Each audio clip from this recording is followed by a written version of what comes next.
Vira from Sri Lanka. Hi, nice to meet you. Okay, so Dr. Muru is actually a registered yoga teacher of the International Yoga Alliance USA and also the founder of Myrias Global. Okay, so our next speaker would be Ambassador Alice Kumange from Kenya. Hi. Hi, Ambassador Alice. Could you hear us? Oh, hello. Hello, Hi, how hi. are you? I'm good, thank you. Sorry. Hi. No problem, no problem. I was just introducing you as the Okay, speaker. thank you. Thank you, Okay, thank you. so Yes. this is Ambassador Alice Kamunge from Kenya. She's the president and co-founder of WWLC Africa, founder of Vera Beauty and Fashion College, as well as ambassador of Peace, Water, and Sanitation. So a very big thank you to speakers for joining me in today's conference. How is everybody? Thank you for having me. Thank you for having us. Hi. Thank you. Okay. Thank you for having us today. Thank you so much. Okay, so I would like to just share more about I'll just jump right into the topic lah, huh? So today I would like to share more about Multiflora TCM Spa that we are actually based in Singapore, that was founded in 2002 by Datin Sri Paduka Abbey. Multiflora TCM Spa actually focus on the principle of combining the holistic approach that Oriental Eastern Remedy offers along with the latest scientific methods in Western beauty technology. So basically, we actually focus on traditional Chinese medicine therapy, and then we also do facials and body therapies that are in relation to traditional Chinese medicine therapy. So why would we actually look into this traditional Chinese medicine is because that we feel that TCM is actually a very natural healing way whereby it focuses on natural herbs and also acupuncture. So rather than Western technology, that we are actually moving as an alternative, as a medical form. So I would like to actually ask Dr. Muru regarding in Singapore, traditional Chinese medicine is actually a very popular kind of treatment in Singapore, aside from the Western medical. So could you actually share with us more on, is traditional Chinese medicine popular in Sri Lanka right now, or is it recognized in your country? Yes, it is. Everything Chinese is recognized in Sri Lanka now. That's very good. Yeah, it's becoming a world power, and we, as a country, friends with China as well as everything that is culturally Chinese as well. Acupuncture, yes, personal experiences, and through my other experiences from my students who come for yoga and who are mostly wellness oriented, they love acupuncture, and there's a big demand and appreciation for acupuncture, Chinese acupuncture at the moment in Sri Lanka. Yes, so for your question, yes, Chinese acupuncture is very, very popular in Sri Lanka. Very, very popular. How about in Kenya? Ambassador Alice? Is TCM recognized? Thank you. Thank you so much for that. But I'll say in Kenya, Chinese medicine and Chinese way of healing is popular, and especially in urban towns and in the cities. But it's not in the villages and up country. People don't really understand it, don't value it so much. But we practice a similar way of healing, like Chinese medicine, but acupuncture is only in urban towns. Like in Nairobi, it's very, very popular. People come from all over the country to go through the acupuncture and to take Chinese medicine, but it's for few who know it. It has not been marketed so much. It has not been popularized so much in Kenya or in Africa. But yes, it is there. Yes, we have Chinese clinics. And me personally and my family, we have gone through Chinese medication a lot because I suffered so much for a long time with diabetes, which I didn't know I was having diabetes until 2 years ago. And those signs of diabetes, which I didn't know I had. And every time, because, you know, when you have a ailment which is not getting medication, you keep on trying that one, you try this one and try that one. And that's how I landed in Chinese clinics. And they really took me through. I think I can say they are the people who saved me, that for more than 7, 8 years, I suffered the same signs with no medication. But because I was taking a lot of Chinese medication, by the time I was discovered I was diabetic, it had not destroyed any part of my body. I was still very strong. All my organs were okay. Everything was okay. But until now, I started now taking on medication. So I can say those medicine I used to take for Chinese medicine really helped me a lot.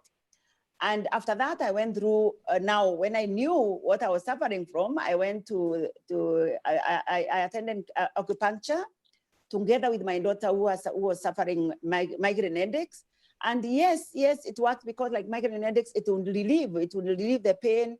And like me, it stabilized my blood sugar. So it is popular in urban towns, but not yet in the villages. But yes, it's something known in Kenya and in Africa. Okay, glad to hear that. Actually, that is currently actually popular in all around the world. I mean, definitely we would wish to advocate more on natural healing. Aside from TCM, is there any other traditional kind of natural healing that Dr. Miru could actually share with us? What do you have in Sri Lanka? Sri Lanka, we have a very powerful traditional indigenous healing method called Hela Vedakama. Hela Vedakama. Hela is Sri Lankan, Vedakama is clinic. Yeah, so it's like an alchemy, Sri Lankan alchemy. So that I think was influenced by Ayurveda from India about 5,000 years ago. And after Emperor Ashoka's influence in Sri Lanka, Emperor Ashoka is from India, so his influence to Sri Lanka 3,000 years ago, this Ayurveda, Ayur is life, Veda is from the Veda scriptures, in the ancient Indian scriptures. This was passed on to Sri Lanka as well, and it, I think now has got kind of mixed up, combined with the Sri Lankan traditional Deshiya Chikitsa, they say, or Hela Vedakama. And now it's come out as a very strong mode of medicine and a medical system traditionally in Sri Lanka. So, and it's mostly on plant-based, natural remedies, things that we can do from ingredients we take from the kitchen. Even beauty, when it comes to beauty, there are Ayurvedic facials, Ayurvedic pastes that you can make from ingredients that you take from the kitchen, like boiled gram or a bit of bee honey and a bit of curd. And that makes a lot of difference in skin tone, and without putting all the chemicals on your face. It's actually a very good way of doing your facials at home, especially for ladies who are watching now. So yeah, and also in Ayurveda, the Ayurveda is different compared to Western medicine, because in Ayurveda, the main component or the main element is to check the patient's body composition. So the body composition in Ayurveda and Hela Vedakama is threefold. So there's Vata, Pitta, and Kapha. So there are 3 body constitutions for each person. And there are ways that these doctors identify which body constitution you are in. So if you're more Vata, or you're more Pitta, or you're more Kapha, or a mixture of all 3, or a mixture of 2 in different percentages. Based on that, they prescribe the medicine. And that's why this is very powerful because for each person, the medicine differs. Whereas in the Western tradition, for one ailment, there would be one medicine, one generic medicine. But in this Helavedakama Ayurveda, what happens is every individual is different from the physical and the mental, psychological energy levels within the body. And this constitutes who he or she is, Vata, Pitta, Kapha, and then this is the decisive factor of the medicine. So based on the constitution of the body and the soul, the Ayurveda defines, okay, this medicine might not be good for this person, although the same problem is being felt by the other person, but that is good for him. This should be a different way of different concoction of medicine for this person. That's how Ayurveda is very powerful. It talks to the root cause and not a surface medicine. It's actually, it takes off the root of the problem. And usually in Ayurveda, it's takes a bit of time. It's not a quick remedy. It takes a bit of time. There are things you have to do. Roots that you have to boil, application, topical applications to liquids to drink, to things that you have to make, like if we call it like kalka in different in Sinhalese. I'm not very sure what you call it in English. And I'm also not Ayurveda doctor, so I can't talk more about it. But yeah, so it's a very powerful traditional Sri Lankan medical system that is also influenced by the Indian Ayurveda. I see. It's actually quite similar to Singapore, the traditional Chinese medicine, whereby we focuses on herbs, boiling the herbs, and same like Ayurvedic. We actually traditional Chinese medicine actually take quite a while to heal. It's not immediate healing process, but it's actually to heal the body and the mind and the soul as well. So for Ambassador Alice, could you actually share with us what are also the traditional remedy that are used by Kenyans? Yeah, it's an unfortunate, Abby, that in Kenya and especially Africa, being a Christian, mostly a Christian community, believing in Christianity, we kind of gave the healing, natural healing and traditional healing a name, which was given like anti-Christianity, and Christianity, anti-religious, at first, because when the colonial ruler came to Africa, they exchanged with the Bible. They gave us the Bible and we gave them the land. And that's how we were colonized, because they colonized our mind first. And they made us think that our traditional medicine was not good. Our way of worship was not good. Our way of believing nature was not good. Our way of believing our ancestors was not good. Our way of worshiping in the mountains and on the rivers and appreciating the beauty of plants, the beauty of a natural forest was not good. They made it look like it was satanic, and it was not good for Christians. And because of that, for a long time, most of the African countries look at traditional healing, traditional medicine, herbal medicine as witchcraft. So for a long time, that's how they took it. And we let our ancestors and our old people who knew about traditional medicine and herbal medicine and the best vegetations, which would give us good medicine, to die with that knowledge. And that's why in Africa, on medicine, the graveyard, they are very rich, because all those people died with that knowledge. So most of the African countries, we can't say we have any medicine. We can say this one was created by our great grandparents and we believe in it and it is healing. It is.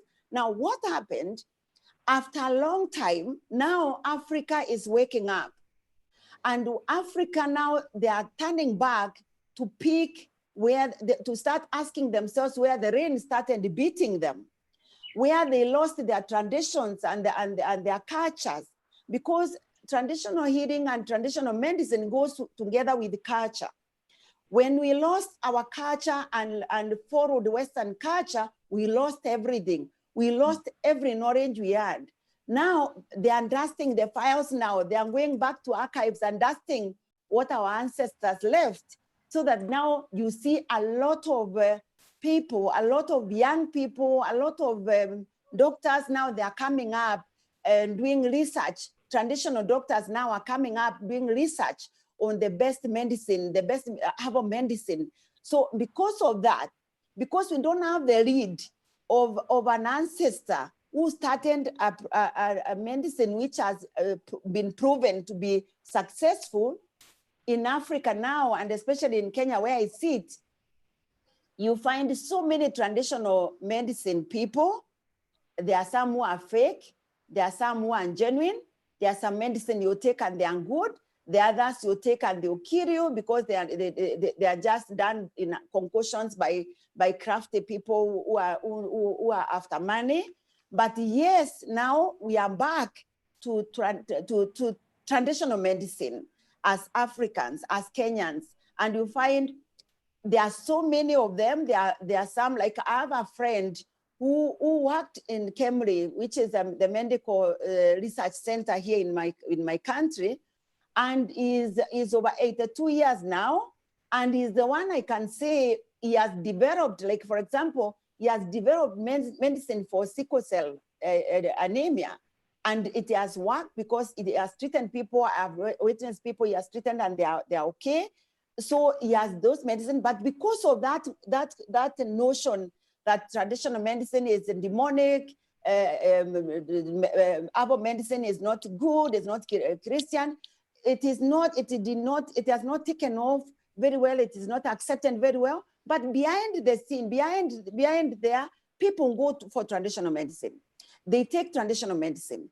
But then apart from now, those traditional medicine, which are from herbs, from trees, from the forest, Kenyans and Africans have adapted a way of doing research on medicine, or on how they can treat their bodies using vegetation. Like for example, we have plants like moringa. I don't know whether you have moringa in your country. A plant we call moringa, which is very good. It treats all sorts of ailments. We have plants we have many plants which we like now we have rosemary, we have mint, we have ginger, we have all those vegetables and fruits. Now Africans now are putting together vegetables and fruits and roots of trees to treat themselves. But we don't have any medicine we can say this one is from our great grandparents. But we have some which many communities, different communities, like Maasai, they are fantastic herbal medicine, great herbal medicine, and they hawk those medicine in all the towns in Kenya, and they are very effective. They treat malaria. Maasai medicine can treat malaria, it can treat typhoid, it can treat any ailments, even cancer. It reduces the pain of cancer. They treat so many ailments, and that's the only community in Kenya which held their traditions and they never left it. So maybe next time we'll be having this conversation, I will look for someone from Maasai who can be able to share their knowledge on traditional healing, because I know they have held their traditions so dear to their hearts. It is the only community which wears their traditional garments up to today. So they have carried their traditional garments together with the traditional healing and together with traditional way of life. They are the community who live with animals. They interact very closely with animals, and they can eat an animal with lions. If they find a lion which has killed an animal, they will go there, confront the lions, and get a piece of the meat from the lions, and then they leave the lions eating, and they won't ask them because they only want to share. So those are a community which has lived in the forest with the animals, and they have appreciated traditional healing, and they have really worked on their traditional medicine, that if we sit with them, trust me, Abby, you can even get a lot of medications which can treat our skin, treat our bodies, treat all sorts of ailments. So next time I will look for one of Maasai traditional healer who will come and talk to us. But for today, let me say, yes, we have adapted to change. And Africans now have adapted to searching for traditional medicine and natural healing. Even these days, you find Africans and Kenyans have started going into yoga exercises. They meditate. They do the pressure points like we teach in my school here. We teach a lot of reflexologies, aromatherapies. We are teaching deep tissue massages, in a way, hot stone massages as a way of healing for people. We go to hospitals to work to do reflexology on patients who are in hospital, especially who are terminally ill, and it really helps them. So yes, we are adapting to that slowly, but at first we were made to think that traditional and the natural way of healing was demonic, and Africans, most of the African countries, and borrowed that, and that's how we lost our beautiful way of healing and adapted to Western way of healing, which we now are struggling with cancers, we are struggling with diabetes, we are struggling with all sorts of illnesses, which would have been sorted out by traditional medicine if only we carried it to where we are today. It's very interesting. Thank you so much. Yeah, it's very interesting to hear about how, Kenya derived with this kind of traditional kind of healing, which is involvement with beliefs instead of herbs and everything. But I mean, it's good to hear that right now that Kenya, the Africans, is moving on towards herbs and natural healings, and move away from the kind of beliefs that are in relations with demons, that I should say. So okay, actually, we would definitely would like to spread more awareness about traditional Chinese medicine, instead of knowing just the surface of traditional Chinese medicine. We want to actually understand how can we actually advocate the natural way of healing in terms of TCM, advocating how we can improve our qi meaning to say that energy in a human being, because in Chinese they believe that if your qi is flowing properly, then definitely your health would be very good holistically. It's not just about your internal organs but also your mind. So Dr. Miru, could you share with us how can we actually share more on advocate more, or let this TCM gain more recognition in countries around the world? Ginny, I think I lost it when you said TCM. What does it stand for? Oh, traditional Chinese medicine is Oh, the right. abbreviation, yeah. Right. You're right. In yoga, I'm a yoga practitioner and a teacher. In yoga, we talk about prana. Prana is also chi. It's the same meaning. It's the energy from within and the energy without that we kind of personalize as a person, the aura around us. This is chi, internal and external. So we, as yogis, we believe that there are 7 energy centers in the body, starting from the root, Muladhara. These are chakras. These are like cycles or circles or globes that emit energy to the various places in the body, in the physical body from within. So the root chakra, that is placed located at the base of the spine. Then the Swadhisthana, that is placed near the genitals. Then the solar plexus or the Manipuri chakra, which is near the navel. And then the heart chakra, Anahata, near the heart. Throat chakra, Vishuddhi. And third eye chakra, Ajna. And then Sahasra chakra, the crown. So these 7 chakras are responsible for our energy or our chi in yogic sciences. So people feel different when different chakras are blocked. Isn't that interesting? So Yes, correct. yeah, Actually, so it's the same meaning as how traditional Chinese meridian points work. So once the meridian points are blocked or stagnant, I should say, so it doesn't flow properly. So it affects holistically instead of just a certain part of your body. So yes, yeah, correct. So for your yoga, so you were yeah. mentioning about the chakra. So Mm. you were saying that it works together, it's a cycle, am I right? Yeah, yes. So different feelings, like if you feel that you don't belong somewhere, that if you feel that you are not enough, that you are always demotivated, if you feel insufficient, if you feel not appreciated, if you feel um, uh, low self-esteem, then I mean, there are ways to identify different feelings like depression. One chakra could be blocked or stagnant, like you said. Heart issues, your heart chakra should be opened up with different exercises, remedies through yogic sciences. So this chi, the energy, the smooth movement through the sushumna nadi, through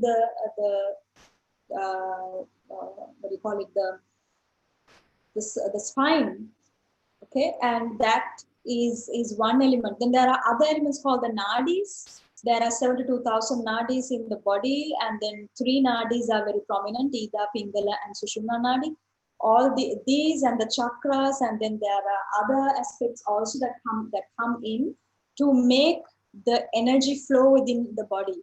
So when we feel down, or when we feel under the weather, when we even feel a cold or fever, there are things in yoga, as a kind of an alternate means to kind of stabilize your chakra, your chi energy, to feel better again. Again, it's not a quick remedy. You have to have the practice and the knowledge of what you're doing. So if you sit down to meditate a few minutes a day, chances are that you might not be too stressed. So in our daily lives in the modern time, we are always stressed about one thing or the other, right? So chances are, if you are a practitioner of meditation, if you meditate regularly, uh, and if you think in the yogic way, in the Ashtanga yoga way, or in the Buddhist way, um, these things would not matter, because we know in our practice, and traditionally and culturally and religiously, that everything changes. This moment will change again to be a better moment, and the better moment will change again to be a negative moment. So things keep changing. So idealizing one certain moment, thinking, oh my goodness, I'm so stressed, this will never end, that lifestyle, the change of your thinking pattern, the change in your lifestyle by meditating each day at least for a few minutes, actually kind of opens up to being completely a new human being. Before I started practicing yoga and meditation, the way I thought about life is completely different to the way I think about life now. So it's a life-changing experience. So when you talk about traditional healing methods and yoga, Sri Lankans and India both are very combined or intertwined when it comes to meditation, yoga, healing traditionally, and bringing in nature as your main source of energy. I'm not sure if I answered your question, Jeannie, but yeah, chi energy and prana. So prana, the energy within the body, is regulated when it comes to yoga through chakras and nadis and other elements. And I'm sure it's actually very similar to in traditional Chinese medicine, what you call by qi. Yeah, correct. Okay, because actually what we are interested to know is, how can we, aside from yoga or any Western medication, how can we actually move forward, introduce this traditional Chinese medicine to gain its recognition in Sri Lanka or in India, in fact. So, there is a balance in life that we can, um, you know, I Mm. believe that traditional Chinese medicine is an alternative from Western medicine, and then yoga is also a way of healing, to heal the mind as well and the Yeah. body. So I believe that TCM and yoga can also work well together. So Yes, it how can. can we actually you know introduce this and let it gain more recognition? Uh, right now, yoga is very much married with Ayurveda because Ayurveda. yeah, both come from India Yeah, originally. correct. Both have a very compatible nature. In yogic diet, it's mostly Ayurvedic diet. So we believe in sattvic food, we believe in mitahara, we believe everything that is what Ayurveda talks about. The energy is in the food that we eat. Everything is energy. So you are right. So Qi is also energy. Chinese traditional medicine is also very much similar to Ayurveda. Um, I think the first thing is to incorporate the similarity in texts, in textbooks, maybe through school systems, education systems, how it is so similar to Ayurveda and how well it is natural and what kind of an alternative medicine it can be to heal the body and the mind specifically. Um, yes, the first step could be to incorporate it into education systems to get inside the syllabus and then to get the students to talk about it, to discuss, to research, and then maybe in retreats to have TCM components in the retreats as in tandem with the Ayurveda, pressure point therapy and yeah. Um, acupuncture to incorporate those into retreats. I think that will be because yoga is very rampant in Sri Lanka at the moment and it's very popular. It's gaining popularity really quickly. And if TCM can come in as a separate aspect or a new experience inside the retreat or maybe a training program, a teacher training program, that could actually gain much more wider popularity in Sri Lanka. Ah, thank you so much for sharing with us, Dr. Miru. Okay, for Ambassador Alice yourself, because you mentioned that traditional traditional kind of medicine is actually starting to gain more recognition in Kenya, or in fact in Africa itself. So how would you recommend traditional Chinese medicine to step into Africa to gain its recognition? Maybe I can say maybe is, Chinese medicine here is never advertised, and nobody who talks about it. It's word of mouth that yeah, I can tell you that you have this problem and it's really bothering you. It's not working. Why don't you try this Chinese medicine? It's not something which really people know about so much. Yeah, it's known, but not really. Nobody who has taken time to talk about it. It's never advertised. It's never taught. So maybe where we can begin, instead of beginning with the Chinese traditional medicine itself, it is maybe we can start by collaborating with the African countries to start teaching people, and especially beauty schools and hospitals, on alternative way of healing. And like, for example, I've always been looking for a partner from Asian communities who we could start a college where we are teaching people traditional way of healing but through massage, for example. Massaging people and taking people through healing process, through body massage, through acupuncture, through pressure points, through yoga, through meditation, but as school, because for it to gain grounds, you need to teach students who are going to the hospitals, for example, to work in hospitals, so that they can start talking about another way of eating. Like, let's say, for example, if I'm working in hospitals and we have terminally ill patients, or we have people who are COVID, like now we have COVID, and it's really causing havoc in the whole world.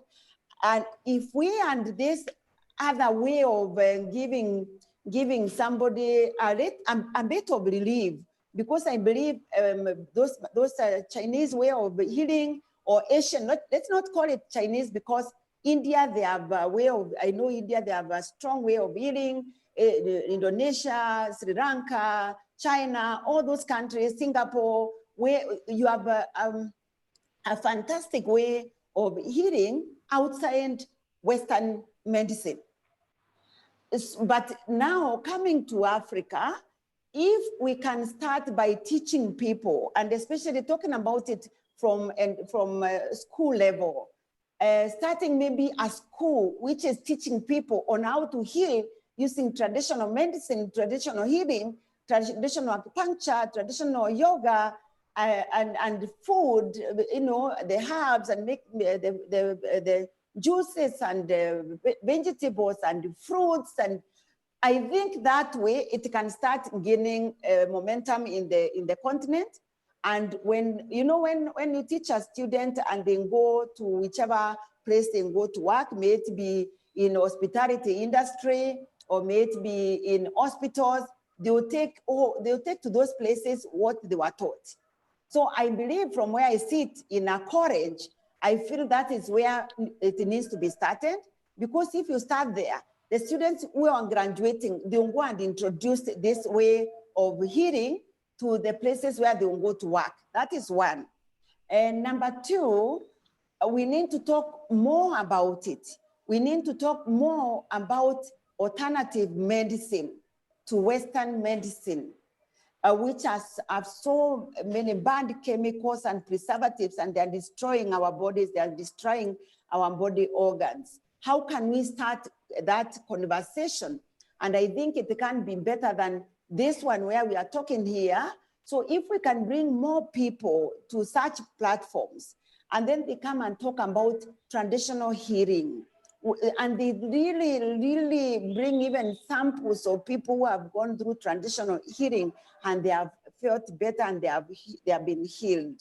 I think that way we can start the conversation, and the whole world can start the conversation, because I believe it's not only in Africa where we are turning away from Western medicine into natural healing and natural herbs and traditional herbs and healing. Most of the countries in the world, they are doing that now. So the best we can do is starting to talk about it and starting to feel very proud of these innovations and saying that they work and proving that they work. Because I think this is where, and even removing that notion that they are demonic, they are satanic.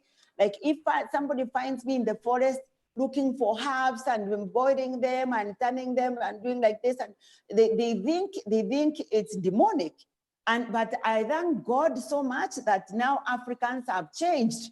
Now you find people even planting those herbs in their gardens, in the cities, on their rooftops, and because they have started realizing that you can heal through herbal medicine, you can heal through natural medicine, you can heal through natural healing, and people here in my country, they have started even going to meditate in the forest a lot, because for us here, we believe you can get a lot of healing on the rivers, on the forest, talking to the plants, and because that's where you breathe fresh air, you breathe fresh air, you breathe freshness, there's a lot of freshness, there is positive energy with the vegetations and in the forest. So it is crawling slowly into Africa for them to realize that we can heal through natural way. But the way to do it, it's also to start now introducing it in our schools. And for me, I would be more than willing to support the Asian way of healing. If there's a way we can introduce it through my school, I'll be very happy to do that.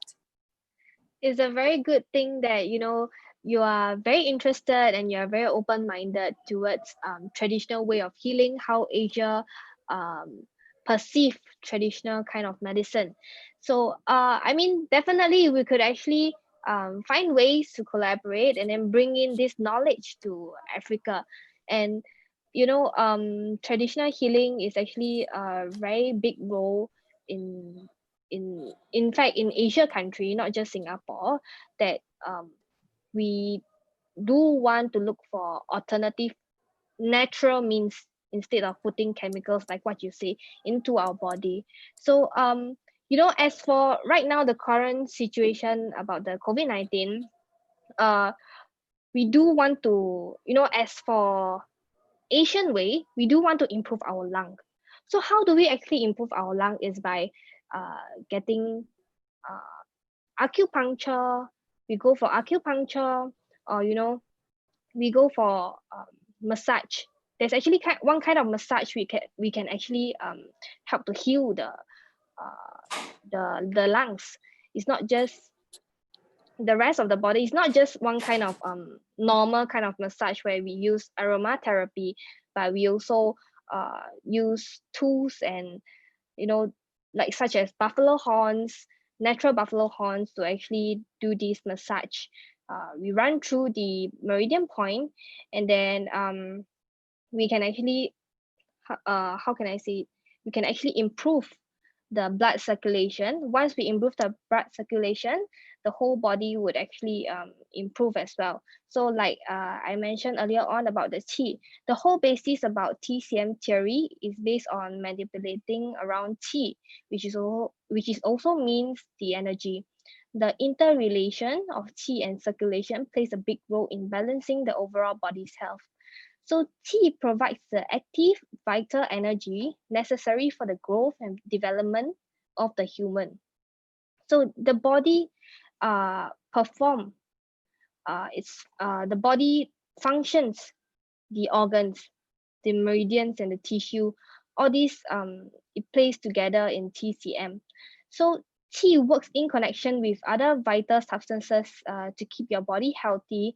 When a body that has a good flow of qi, it does not only benefit your health internally, but also it reflects on your emotions, as you know, you feel energized and happier.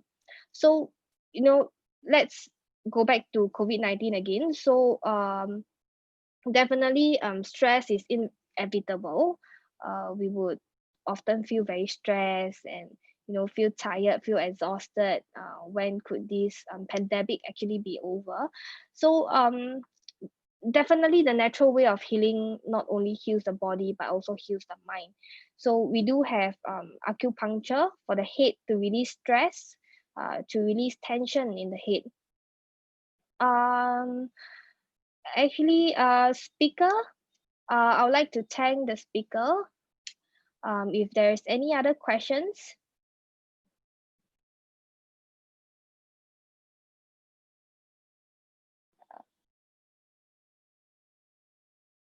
Sorry, I think the speaker has left.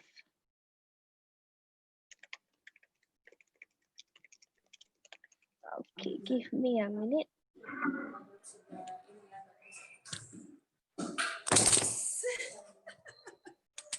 Hello. Yeah. Hi. Okay, you're back.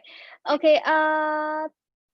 Ambassador Alice, is there any other things you would like to add on regarding natural healing?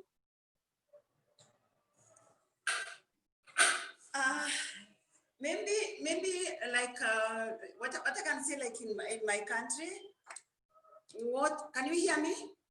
Yeah, I can. Yes, in my country here on mental healing, like the one we are saying, the coping with the stress and mental healing. What I can say is we engage, if somebody can engage with a lot of exercise, for example, because that's what you do in our country, like this time because of Corona, you find people are engaging themselves in going to do hiking and cycling, then go to the forest, then go to camp, then go to see the animals, they take their families to go and watch the animals, they take walks, because when you take walk, even alone, you just wake up when you feel stressed and you are thinking so much. It does not help by sitting at home, because when you sit idle, then the saying goes that the idle mind is the workshop of the devil, because those what is causing you stress will continue, and it will keep on eating your brain, eating you up. But when you wake up and walk out, just walk out and walk into the garden, walk into the streets which are, with the people, because that would cause, it will distract you from thinking, because when you walk out, you find people, you hear them talking, and that will distract what is in your head, and you start thinking of what they are saying. And for a while, you won't think of what is stressing you. The other thing is keep your mind busy. Go and cook.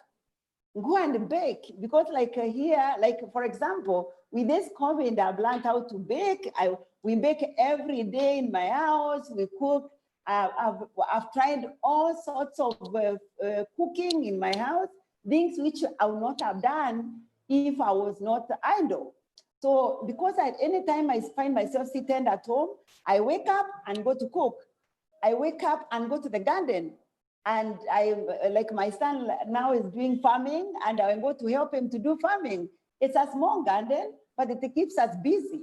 And when we go to the garden, we find ourselves talking about plants, talking about that plant which is drying up. That one is not good. That one is coming up. Well, that one has been eaten by, those small things. But imagine they distract your mind, and they remove the stress from you. Apart from that, listen to music. Music heals so much, but depending on the stress you're going through, listen to opposite music. If you are stressed, don't listen to sad music, because when you are sad and you listen to sad music, when you have somebody who is sick and you're listening to death music, somebody who was given, maybe somebody dedicated a song to an undead person, and you have somebody who is dying, do not listen to that kind of music, because it will make you feel more sad, because you'll be saying, maybe tomorrow my mother will die, my father will die, somebody will die. But listen to opposite music. Listen to exciting music. I normally tell people, when you feel stressed, walk out and listen to the sounds of the birds. And especially in the morning, listen to the sounds of birds. Listen to the sounds of nature. It is a healing. It heals you internally, and it makes you feel, it soothes your heart and your soul. And then learn to listen to yourself. When the meditation, for us, we do our meditation, like for example, people go they can walk, they go for picnics, and they go to the rivers, they watch the river flowing. That one is healing by itself, as you see the river flowing, the water, because you start asking yourself so many questions, and you start asking yourself, what are creation? How did God create this? You find yourself removing the things which are stressing you, and now start wondering about the nature. And you start asking yourself so many questions, and you see caterpillars passing, and you see lizards passing, and you see so many animals passing by, and they distract your mind, and you start thinking about them. By the time you leave that place, you are healed. Number two, plants gives you positive energy. When you walk into the streets, when you walk into the vegetation, when you walk into the forest, when you walk into landscapes, it brings you positive energy, which helps to heal you, to heal your heart. Then lastly, learn to live a day at a time. You know, don't carry a lot of baggage, because all the time, if you find a problem which you can't solve, do not dwell on it. Because you can't solve it, do not dwell on it. Put it aside and deal with what you can deal. Because if, for example, I'm walking and I find a rock, and I know even if I live here for 100 years, I can't go past this rock. Why should I stand there and die there? Because I'll die, because I won't be able to pass through this rock. Instead of sitting there until I die, I need to turn around and look for another path I can use. The same way with even our thinking capacity. Sometimes you may be going through so much. Let me give an example. You may be going through loss. You have lost your mother, your dear mother. You have lost your husband. You have even lost your child, because I believe a mother, there's no other pain, unbearable pain, than losing a child. You can lose your mother, you can lose your husband, you can lose friends, you can lose anybody, you can lose your brothers, you can lose your sisters. But losing a child is the most painful thing which no parent can comprehend. But even if that happens, it comes a time when you say, there's nothing else I can do, because my daughter, my son has died, and I buried my son. So the best thing is, instead of being miserable until you go into the grave together with your son or your daughter because of depression, it is to let go. And you pray to God to help you let go, and instead pray for the peace of your son, that pray, God, please put him somewhere good, like where and kept him here on earth, that I know he's happy wherever he is. My son happy wherever he is. That way, then you find yourself even happier than now carrying him. You can't sleep, you wake up, you're walking with him, and all the time, and he's gone forever. You never see him again. So it's learning to cope with letting go, even if it's a relationship, because relationships attack us right, left, and center. This is what I normally tell people. If somebody does not love you enough to do everything for you, to be there for you, to take care of you, to make you happy, if it is not there for you, if it doesn't love you that much, your love is not for sale. You can also let go, because I believe love is a two-way traffic. I love you and you love me, but love does not mean pain. Love does not mean you take me through pain to show that you love me. No, because that's not what you want me to do to you. So if only you do what I want you to do to me, then love will reciprocate. It will be a reciprocated idea that I love you and you love me the same. So if somebody does not love you the way you do, then you must learn to tell yourself that it does not deserve me. And it does not deserve my love. If it doesn't love me back, then it does not deserve my love. And the minute you put it that way, imagine you start healing yourself. The minute you say, hey, I think I'm more important than that. So if he does not love me, why should I force myself to him? Why should I force that love to him? Why should I give him my love if he does not give me back? And the minute you think that way, then you start healing, because you start seeing how important you are, and you start realizing how important your love for someone is. And you start thinking that, no, I won't give that person this love I have if he doesn't give back. So it's looking for mechanism of healing yourself first. I usually tell my students and my colleagues something I did many years ago. When I was growing up in the village. And in this village, there were some kids who were in the village who are not mentally stable. And one of them was eaten up by jiggers. jiggers, they eat you up, they eat your fingers, they eat everything, and then you start walking and you can't even talk well. So you are the lowest of the lowest in the village. But because they were neighbors, our neighbors, my mom kept on telling them jokingly that she'll give me as a wife to them. And you know, my mom, what my mom did not realize is that she was killing me slowly. Because the minute she made me feel that the only person, the only boy in the village who could marry me was that boy who nobody can even say hello to in the village, you know that now I grew up knowing that I was the most useless person in the village. I grew up knowing, equipping myself with this boy and thinking that I'm so hopeless like this boy. So throughout, even when I went to high school, I thought I was the most hopeless person, the most useless, the most, nobody even who could talk to. And you know, that problem, I carried it to my adulthood, such that even when I got married, when I started interacting with people and I started doing my things, I got employed, that stigma I carried that stigma with me to my marriage, to my childhood, to my bringing up my children. I carried it until one day I told myself, when I found myself going into depression and I started taking antidepressants, is when I realized, you know what? I need to love myself first. And I started telling myself I was so beautiful. And I started saying how beautiful I was. And I started meditating. Every evening, I'll tell myself how beautiful I was. And I always remind myself that I was the most beautiful person in the world.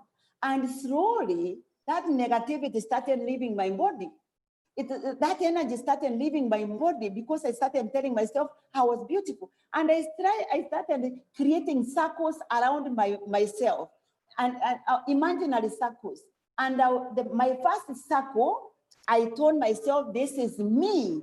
And I'll never allow anybody to pass this line. This circle I've created here, I told myself, this is me. And then I created another circle, which I called, this is I. You understand?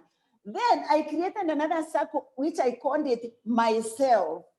And then now the next one I created, I made it my children, my family, and then my friends. And you know what I did? What that did? It healed me completely because I started doing something which was making me happy. And up to today, I do things which makes me happy. I don't care what other people say. I don't care what my family say. I don't care what the world say, as long as it makes me happy. And when I look up to my God, I can see my God can approve it, that what I'm doing is something beautiful, is something fulfilling to my heart. And I started looking at things differently. And you know what? That's how Vera Beauty College was born.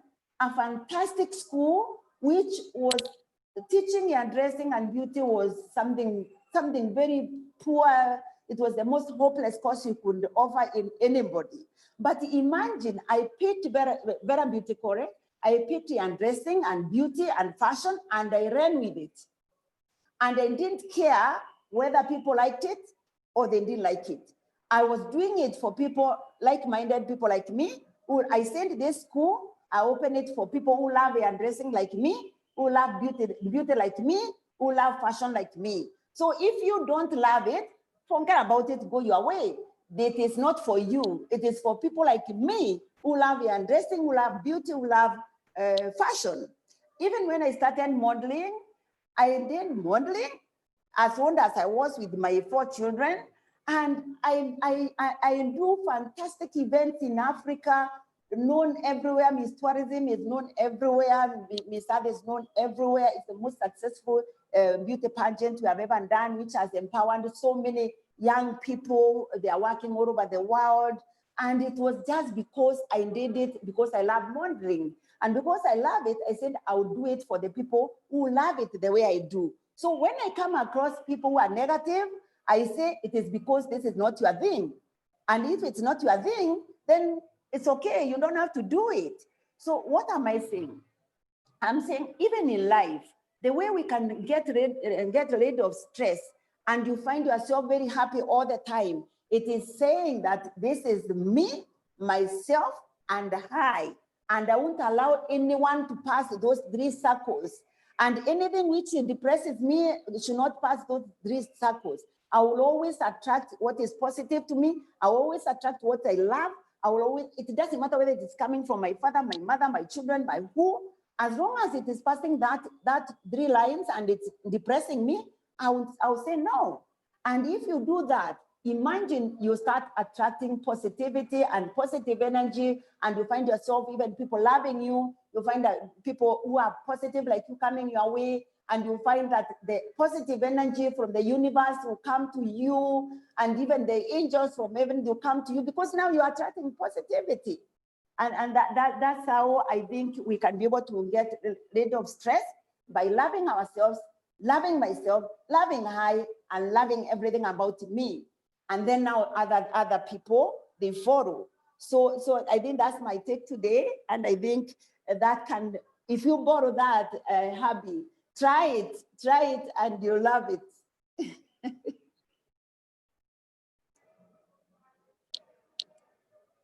Sorry. Yeah. So thank you so much, Ambassador Alice, for sharing with us.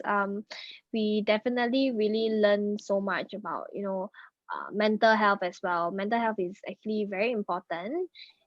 Maintaining, being happy, is the way to go, and kick out all the negative energy and just keep in the positive energy. For now, I would like to end off today's session. Thank you so much, Ambassador Alice, for joining me today and sharing your thoughts on, natural healing and also mental health. Thank you. Jenny. Thank you very much. Thank you. Hi, Thank you. Jenny. How are you? I just Hey, wanted hi, to just say, Johnny. wow, Ambassador Alice, you've shared such amazing thoughts on personal healing, and I just wanted to add something that, especially with this age and day that we are living in, people also need to prioritize self-care, to set aside purposely to take care of yourself, to unwind, and whenever, so that when we prioritize self-care and we make it part of our daily schedule, then it means it is going to be the easiest way to deal with depression, because depression comes in slowly and crops in, and one day it just blows off. So yes, we need to also just make it a priority to take care of ourselves, our physical, spiritual health here. So I think that is very necessary, especially for this age and time that we live in. Thank you, Joy. Actually, even to add, Habi, to add to what Joy has said, also people need to be encouraged to speak out. Some of the cases we have, suicidal cases, and people doing things they couldn't have done if only this for communication. It's very important to encourage families to have the communication path open. Between families, between mothers and fathers, between children and their parents, because when you leave the communication open between you and your children, between you and your hubby, imagine it helps so much, because sometimes you may think that someone is hurting you willingly or knowingly, and maybe they don't know they're hurting you. Through communication, then you find yourself even solving a problem which would have made somebody even commit suicide. I've seen the cases, suicidal cases, where when you read the suicidal note, you feel like you'll die even yourself, because you feel what your child was going through is something you could have solved if only they spoke out. And sometimes maybe you asked, they wanted something which, because they think that you quarrel them or you fight them or you refuse, they commit suicide instead. Then you are left with that and you wonder, I wish he opened his mouth to tell me, because I would have given. I wish he told me he did it. I wish he told me she's pregnant. I would have dealt with, I would rather have a child than have and then the child. You understand? But because the communication, parents are not leaving communication open, and they're not opening that friendship with their children, you find children do terrible things because there's no communication between them and their parents. So also we need to talk about communication, because communication is the number one healer of stress and stress management. There is so much you can heal. There's so much you can stop. There's so much we can help with through communication. Yes, absolutely. I totally agree with Alice. And I think that one intentional thing we can do is being the safe space for the people around us, being the safe space, and being that friend who tells the family or the friends that I'm there if you need to talk. Yeah, so that this person, whenever they're going through something, they know the person to come to. Because when we are the safe space and we communicate and talk about it, and also just help people to understand, when you open these conversations about depression and mental wellness, you find that people will come to you because they feel like you understand. So we need to be the safe space. We need to be the people who are sensitizing the people around us, including children, as Ambassador Alice has mentioned, including children, to just talk to them, have these conversations about mental wellness, so that in case they're ever going through something, they will know this person is a safe space for me. I can go to them anytime. Thank you. Thank you so much, Joy. I totally agree with the both of you about mental health. It's really important. Whenever you see someone who is afraid to speak up, create a safe space for them to open up. Don't need rush into things. Don't need force them to actually talk about what they are going through. But just being there means so much to those people who are actually going through a lot. So thank you so much, Joy and Ambassador Alice, for sharing so much on mental health. I mean, this topic is definitely very insightful for everyone right now, especially during this COVID-19. People are bound to, be more depressed. Thinking about how can this pandemic be over, and then including this lockdown, how can one meet their family members that they are missing, or even people who have passed away um, because of this COVID-19 situation. So with that, is there anything else would you like to share?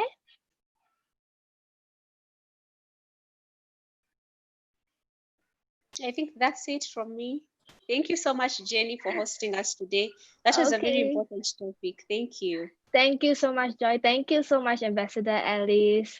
Okay, I would like to maybe I can see Abby. I can see we have somebody, our president from Africa. Maybe if she's around, she can. I don't know whether she's around. Okay, definitely. I will pass this message to her. I will let her know and get her in contact with you. I'm saying Abby. Abby is I'm actually Jeannie. I'm representing on behalf of Datin Sri Abby. Oh, okay. I can see we have a president from Africa. Let her say hello. Yeah, correct, Abby. Okay. She's currently not inside this conference, so I'll get her to join the other time. Hi, Jeannie. Okay. How are you? Hi. Hello. Hi. Hi. Chase, is it? Yes. Yes. Hi, Chase. How are you, Jeannie? I'm very good, thank you. How about you? I'm good, thank you. How are you, President Alice? I'm good, Chase. I'm glad to hear. Sorry, I'm not feeling well this week. I have a flu. So, and I was busy with you should join the yoga, you should join meditation, you should take Chinese medicine. Today we have learned that you take Chinese medicine and you do yoga and you do meditation and you get healed. Definitely. But I was using that tea recipe that we got from the Indian, was it India Wellness last week? Yes. It's really helping a lot. And in just a day, I could see the difference in my health. Wow, that's nice. That's nice. President Alice, thank you for sharing your experience. It's really uplifting. And I think I'm going to implement the circles that you have, because I really need them in my life sometimes. Yeah, where you have me, myself, Thank you, and my I, dear. and the circle. So you do not let people to bring your spirit down, or to tell you how you're supposed to feel, or to make you feel bad. I think that Yes. is really important. I'm really definitely going to watch this again, so I can get all the information on everything that was spoken about. Thank you very Thank much. you. Thank you so much Thank for you. everyone for joining us today. Have a good day. Bye-bye. Thank you. Thank you. Bye. Thank Thank you. you. Thank Bye-bye. you. Thank you so much. Thank you. Thank you, Jenny. You know, Jenny, I kept on thinking that you're Abby. Thank you. Amanda, thank you so much. Is it Amanda who is switching off or?